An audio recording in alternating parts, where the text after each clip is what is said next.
வணக்கம். மாலை முரசு செய்திகளை விரிவாக பார்ப்பதற்கு முன் முதலில் தற்போதைய நேரத்திற்கான தலைப்புச் செய்திகளை பார்க்கலாம்.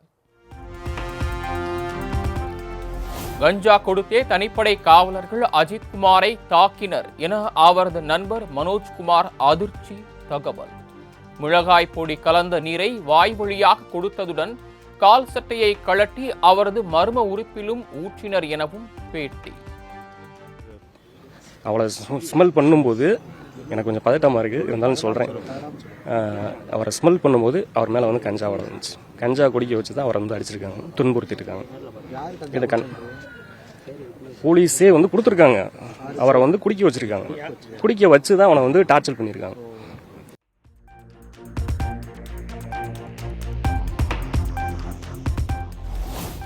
அஜித்குமார் கஸ்டடி மரணத்தில் சாட்சிகள் அனைவரும் அச்சத்தில் உள்ளதாக முக்கிய சாட்சியான சக்தீஸ்வரன் பரபரப்பு பேட்டி.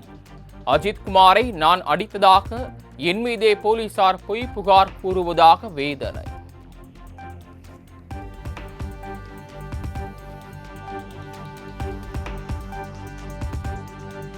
மற்ற சாட்சிகளும் ரெடியானாங்க, ஒரு சிலர் பயந்தவங்க கூட. ஆனால் இன்னைக்கு அவங்க பயப்படக்கூடிய சூழ்நிலை உருவாகி இருக்கணும்னு எனக்கு ஒரு மாதிரி தோணுது. எனக்கு பிரச்சனை இல்லை, நான் என்னையை பற்றி கவலைப்படலை, நான் எல்லாத்தையும் துணிஞ்சு தான் நான் ரெடியாக நிற்கிறேன். ஆனால் இது நான் வந்தவனை தான் என்னை சார்ந்து வந்த மற்ற சாட்சிகளும் ரெடியானாங்க, ஒரு சிலர் பயந்தவங்க கூட. ஆனால் இன்னைக்கு அவங்க பயப்படக்கூடிய சூழ்நிலை உருவாகி இருக்கணும்னு எனக்கு ஒரு மாதிரி தோணுது. எனக்கு பிரச்சனை இல்லை, நான் என்னையை பற்றி கவலைப்படலை, நான் எல்லாத்தையும் துணிஞ்சு தான் நான் ரெடியாக நிற்கிறேன். ஆனால் இது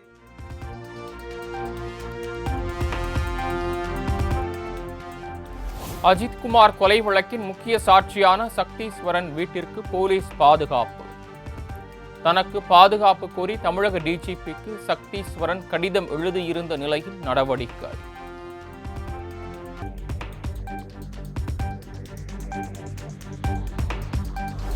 திருபுவனம் மடப்புரம் கோயில் காவலாளி அஜித்குமார் போலீசாரால் அடித்துக் கொல்லப்பட்ட வழக்கு.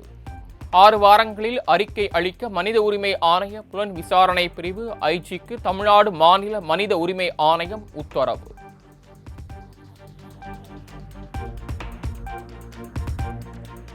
சிவகங்கை மடப்புரம் கோயில் காவலாளி அஜித்குமார் போலீசாரால் அடித்து கொலை செய்யப்பட்ட வழக்கு. விசாரணை நடத்தி வரும் மாவட்ட நீதிபதி ஜான் சுந்தர்லால் சுரேஷ் முன் அஜித்குமார் குடும்பத்தினர் ஆஜர்.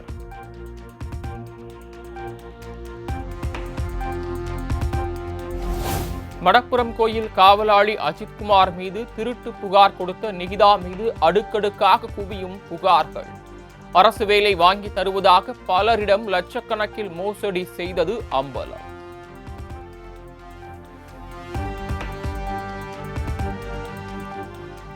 திருத்தணி அருகே கனகம்மாச்சத்திரம் காவல் நிலையத்தில் 3 பெண்களை தலைமை காவலர் தாக்கிய விவகாரம். திருவள்ளூர் எஸ்பி 6 வாரங்களில் விரிவான அறிக்கை தாக்கல் செய்ய மாநில மனித உரிமை ஆணையம் உத்தரவு.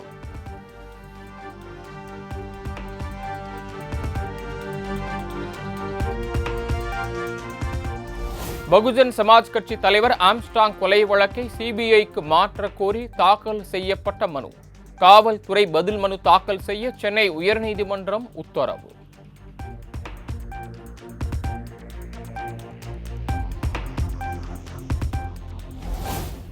திருப்பூர் அவிநாசியில் இளம்பெண் ரிதன்யா திருமணமான சில நாட்களில் தற்கொலை செய்து கொண்ட விவகாரம். ரிதன்யாவுக்கு வரதட்சணையாக வழங்கப்பட்ட நகைகள், கார் ஆகியவற்றின் வீடியோ காட்சிகள் வெளியாகி அதிர்ச்சி.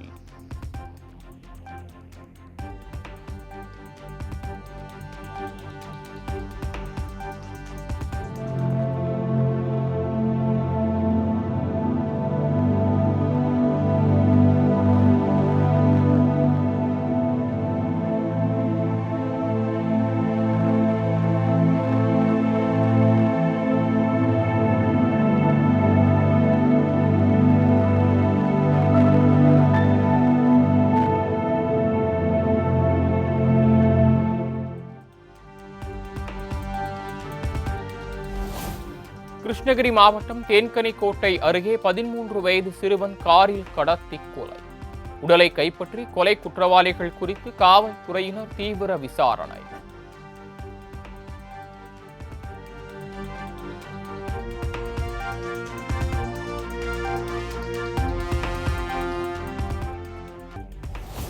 கிருஷ்ணகிரி மாவட்டம் தேன்கனிக்கோட்டை அருகே சிறுவன் காரில் கடத்தி கொலை செய்யப்பட்ட சம்பவத்தில் நீதி கோரி உறவினர்கள் மறியல். கொலையில் தொடர்புடைய அனைவரையும் கைது செய்ய வலியுறுத்தல்.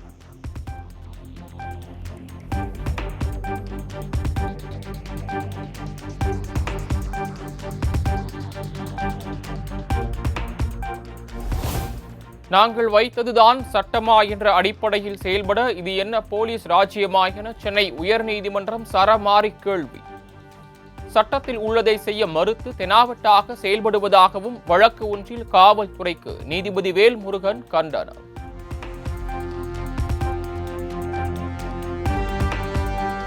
ஈரோடு மாவட்டம் குமலன்குட்டை பகுதியில் அரசு பள்ளியில் 12ஆம் வகுப்பு பயின்று வந்த மாணவன் இறந்த சம்பவத்தில் திடுக்கிடும் திருப்பம். சக மாணவர்களை மாணவன் ஆதித்யாவை அடித்துக் கொன்றது காவல்துறை விசாரணையில் அம்பலம்.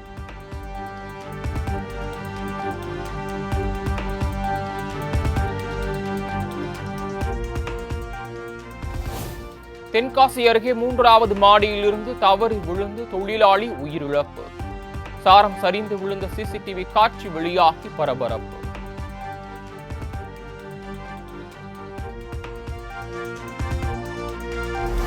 பிரதமர் நரேந்திர மோடிக்கு கானா நாட்டின் உயரிய விருது வழங்கி கௌரவம். கானா அதிபர் ஜான் தர்மரி மகாவா விருதை வழங்கி பாராட்டு.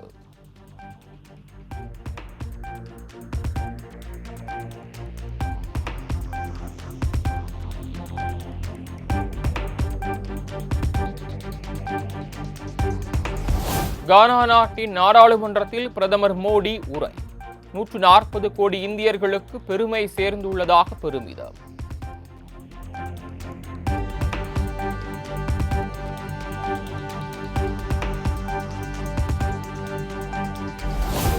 ஜூலை 19ஆம் தேதி அனைத்து கட்சி கூட்டத்திற்கு மத்திய அரசு அழைப்பு. ஜூலை 21 முதல் ஆகஸ்ட் 21 வரை மழைக்கால கூட்டத்தொடர் நடைபெற உள்ளதையொட்டி ஆலோசிக்க முடிவு.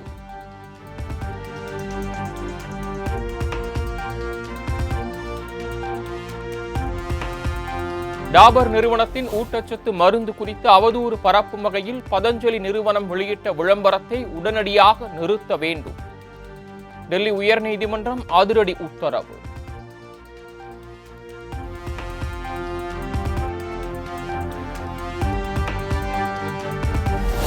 சென்னை தரமணையில் 40 கோடி ரூபாய் மதிப்பீட்டில் அமையவுள்ள தமிழ் அறிவு வளாகம். சென்னை தலைமை செயலகத்தில் இருந்தபடி காணொலி காட்சி வாயிலாக அடிக்கல் நாட்டினார் முதலமைச்சர் மு.க. ஸ்டாலின்.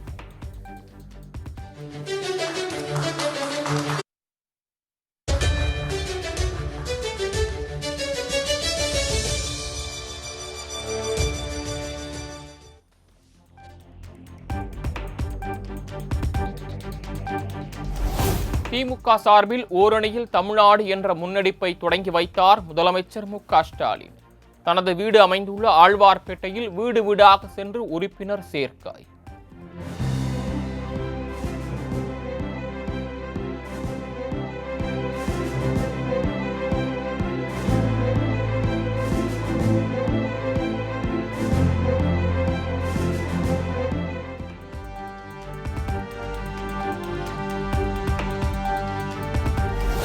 ஸ்டாலின் அரசின் கொடுங்கோன்மையிடம் வரலாற்று பாசிசம் தோற்றுவிடும். பட்டாசு ஆலை விபத்தில் உயிரிழந்தோர் குடும்பத்திற்கு கூடுதல் நிவாரணம் கோரி போராடியவர்களை மிரட்டிய எஸ்பிக்கு இபிஎஸ் கடும் கண்டனம்.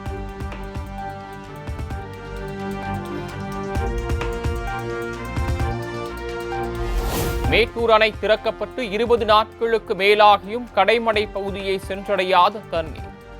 பாசன மதகுகள், கதவணைகள் முறையாக பழுது பார்க்கப்படவில்லை என எடப்பாடி பழனிசாமி குற்றச்சாட்டு.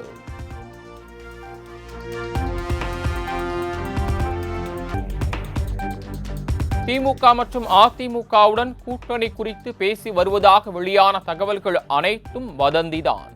பாமக செயற்குழு பொதுக்குழு கூடி தேர்தல் கூட்டணி தொடர்பாக முடிவு செய்யும் என பாமக நிறுவனர் ராமதாஸ் திட்டவட்டம். கட்சியோடு எந்த அணியோடு கூட்டணி சேருவது என்பது முடிவு செய்யும். அதனால திமுகவோட பேசிருக்காங்க, அந்த அதிமுகவோட பேசிருக்காங்க, அங்க அவங்களோட பேசிருக்காங்க என்பதெல்லாம் வரும்.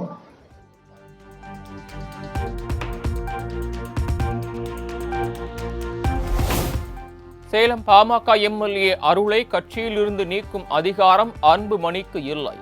நிர்வாகிகளை நீக்கும் அதிகாரம் தனக்கு மட்டுமே உள்ளதாக பாமக நிறுவனர் ராமதாஸ் பேட்டி.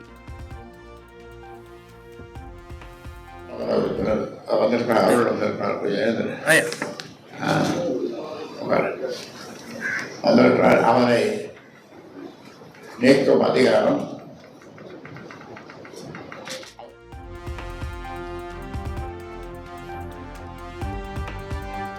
மடப்புரம் கோயில் காவலாளி அஜித்குமார் மரணம் தொடர்பாக பாமக தலைவர் அன்புமணி சரமாரி கேள்வி. அஜித்குமாரை சித்திரவதை செய்ய ஆணையிட்ட காவல் உயரதிகாரி யார் என வினா.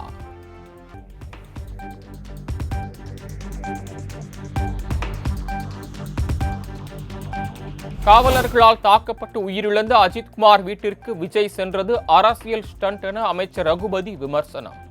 மக்களின் மனதில் முதலமைச்சர் இருக்கும்போது எந்த ஸ்டண்ட்டும் எடுபடாது எனவும் பேட்டி. அரசியல்ல எந்த ஸ்டண்ட்டும் எடுபடாது. ஏன்னா நாங்க மக்களுடைய மனதிலே இருக்கின்றோம். மக்களுடைய மனதிலே தளபதி இருக்கின்ற பொழுது வேறு எந்த ஸ்டண்ட்டும் அங்க எடுபடாது. எனவே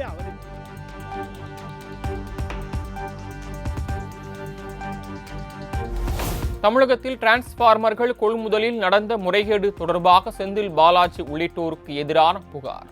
வழக்கு பதிவு செய்ய அனுமதி வழங்குவது குறித்து ஒரு வாரத்தில் முடிவு எடுக்கப்படும் என தமிழக அரசு சென்னை உயர்நீதிமன்றத்தில் தகவல்.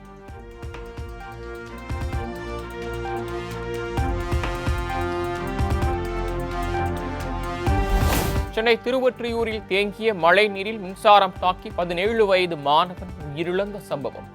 மின்வாரிய அதிகாரிகளை கண்டித்து பொதுமக்கள் பேரணியாக சென்று மறியலில் ஈடுபட்டு போலீசாருடன் வாக்குவாதம் செய்ததால் பரபரப்பு.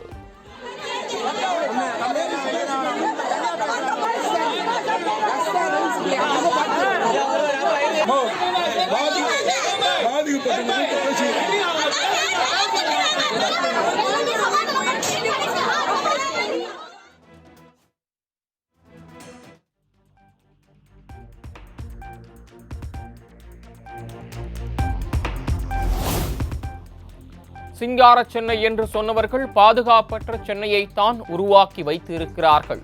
திருவொற்றியூரில் மாணவன் மின்சாரம் தாக்கி உயிரிழந்ததை சுட்டிக்காட்டி பாஜக மூத்த தலைவர் தமிழிசை குற்றச்சாட்டு.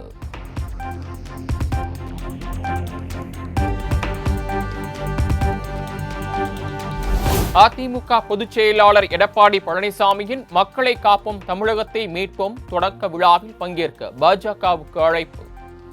பாஜக சார்பில் மாநில தலைவர் நயினார் நாகேந்திரன் பங்கேற்பார் என எதிர்பார்ப்பு.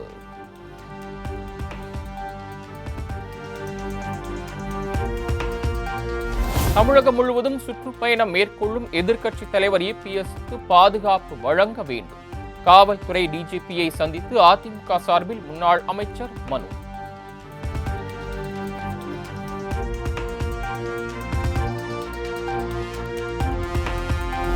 திமுக ஆட்சி பொறுப்பேற்ற பிறகு லாக்அப் மரணங்கள் அதிகரித்து விட்டதாக முன்னாள் அமைச்சர் ஜெயக்குமார் கண்டனம்.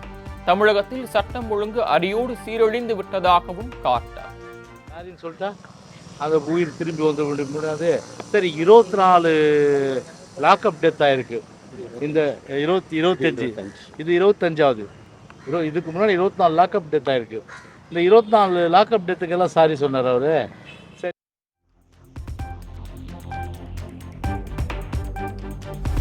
பன்ருட்டியில் பெண் காவலர் சோனியா விஷம் குடித்து தற்கொலை.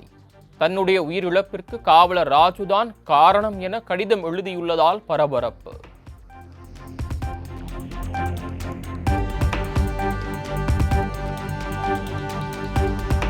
கள்ளக்குறிச்சி மாவட்டம் சங்கராபுரம் அருகே உள்ள கடுவனூர் கிராமத்தில் முதியோரை கட்டி போட்டு 200 சவரன் கொள்ளை.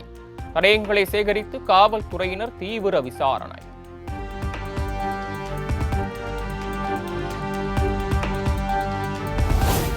சென்னை எழும்பூரில் நகை வியாபாரியை கடத்தி தங்க நகைகளை பறித்த வழக்கில் 6 பேர் கைது. 203 கிராம் தங்க நகைகள், 3.2 கிலோ வெள்ளி மற்றும் 6.5 லட்சம் ரூபாய் பணம் மீட்பு.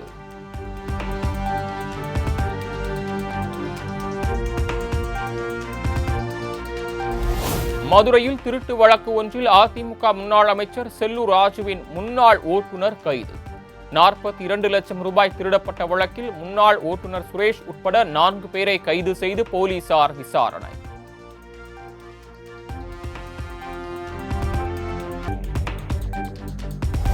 புதுச்சேரியில் 25 விழுக்காடு கேளிக்கை வரி, 18 விழுக்காடு GST வரி விதிப்பால் ஆகஸ்ட் மாதம் முதல் திரைப்படங்கள் வெளியிடப் போவது இல்லை.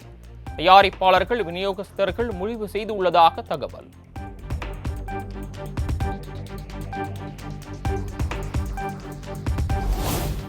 ஒடிசா மாநிலம் கியோஞ்சர் மாவட்டத்தில் நகை கடைக்குள் புகுந்து துப்பாக்கியை காண்பித்து பல லட்சம் மதிப்புள்ள தங்க நகைகள் கொள்ளை. தலைக்கவசம் அணிந்து வந்து கொள்ளையில் ஈடுபட்ட மர்ம நபர்களை வலைவீசி தேடி வரும் காவல்துறை.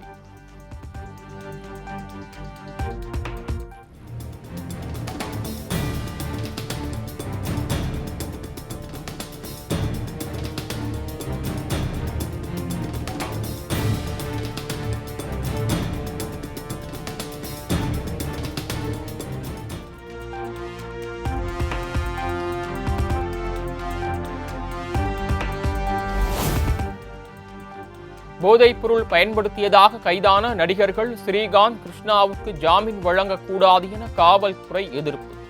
வழக்கின் தீர்ப்பை தள்ளிவைத்து சென்னை போதைப்பொருள் தடுப்பு சிறப்பு நீதிமன்றம் உத்தரவு.